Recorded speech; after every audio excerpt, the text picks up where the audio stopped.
Fala galera, só lembrando que esse vídeo é patrocinado pela 1xBet, maior site de apostas do mundo e que é parceira antiga já aqui do canal do Garone. E a promoção continua. Se você fizer o seu registro no link que tá aqui na descrição desse vídeo e utilizar o cupom GARONE, quando você fizer o seu primeiro depósito, você recebe o valor em dobro. Ou seja, botou R$50, recebe 100, botou 100, recebe 200 para apostar. Então não fica fora dessa não. Aproveita o link aqui na descrição e utiliza o cupom GARONE no seu primeiro depósito para aproveitar essa promoção da 1xBet. Marco Magalhães, Garone, o Alex Teixeira já era. A gente já falou, infelizmente, do Alex aqui em muitos momentos. Eu, inclusive, não entendi ele ser titular hoje. Para mim, nem ele, nem Payet hoje são jogadores que merecem ser... Cara, assim, só para... É que ninguém tocou nesse assunto, mas me veio à cabeça agora, assim. Para a gente entender um pouquinho desse momento do Vasco. Qual era a maior virtude do Vasco com o Ramon Dias anteriormente? Intensidade. Palavras, inclusive, do próprio Ramon Dias. É um Vasco intenso, é um Vasco que compete o tempo todo. Quando a gente lembra aqui dos melhores jogos do Vasco, desde que o Ramon Dias chegou, inclusive o jogo contra o Fortaleza, onde o Vasco vence no segundo tempo, mas fez um bom primeiro tempo, a maior virtude daquele time era pressionar bem a bola. E era um time sem Payet.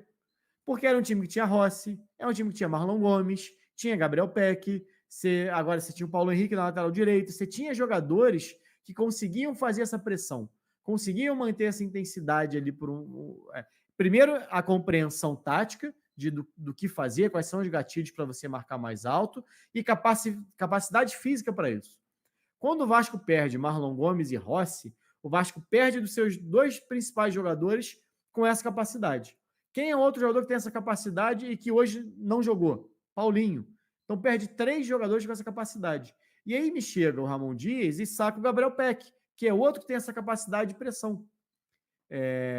Saca o Paulo Henrique, que é um lateral direito que costuma saltar, como costuma falar, que ir um pouco mais à frente para pressionar e ganhar essa bola ali na frente. Até o gol do Flamengo é uma jogada que ele salta para pressionar. O Gerson não consegue e toma o gol. Mas ali é uma sequência que ninguém acompanha o Gerson, enfim, e ele próprio não acompanha. Mas você tem essa capacidade, né? O próprio Michael é um zagueiro que sai o tempo todo para fazer uma pressão ali. O próprio Medel também salta para pressionar entre as linhas, enfim. A maior virtude do Vasco era essa.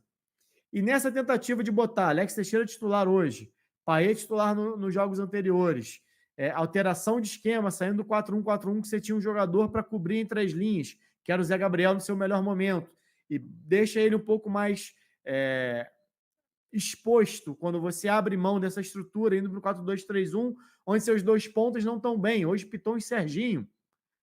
Não faz sentido. Alex Teixeira, sem pressionar, expõe o meio. Mais um jogador. Jair lento, expõe o meio.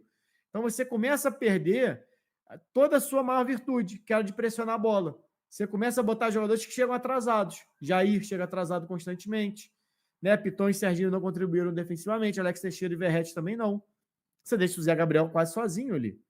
Então, foi um jogo, ou tem sido jogos onde o Vasco está perdendo sua principal virtude, por conta de tentativas de encaixar Payet e agora Alex Teixeira no time, que eu vejo um grande erro. Né? Claro que isso também pesa junto com os desfalques. O Vasco perdeu Marlon Gomes, Rossi e Paulinho para o jogo de hoje. Não tinha. Para mim, os 3 jogadores fundamentais nessa pressão. Até naquele 5-1 do Curitiba, que muita gente... foi a única assistência do Payet, né? Até agora nessa Série A, mas os principais jogadores foram exatamente o Peck, o Rossi, que eram os 2 jogadores de lado. Não, mentira, o Peck entrou no segundo tempo, mas era o Rossi de um lado, sendo o principal jogador, Rossi, Verratti e Paulinho.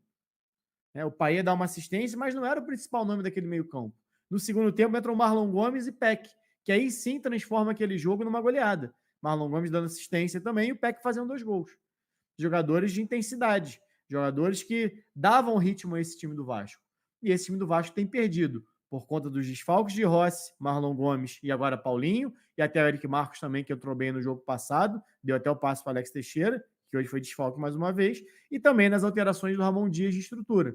Tentando montar um time que circule bola com seu meia central, Payet ou Alex Teixeira, mas que esse meia central não tem sido decisivo como deveria. E aí te falta capacidade para circular a bola.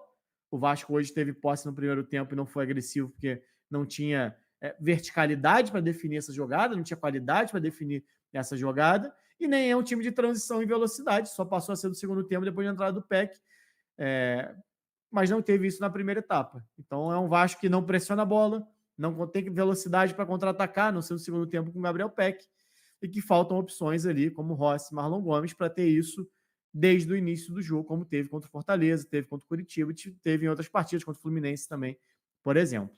É isso, para mim é o maior problema hoje do Vasco e em relação à mudança do que era o Vasco, vinha sendo o Vasco Ramon Dias, e é o Vasco nesse momento de uma sequência de 3 jogos sem vitória.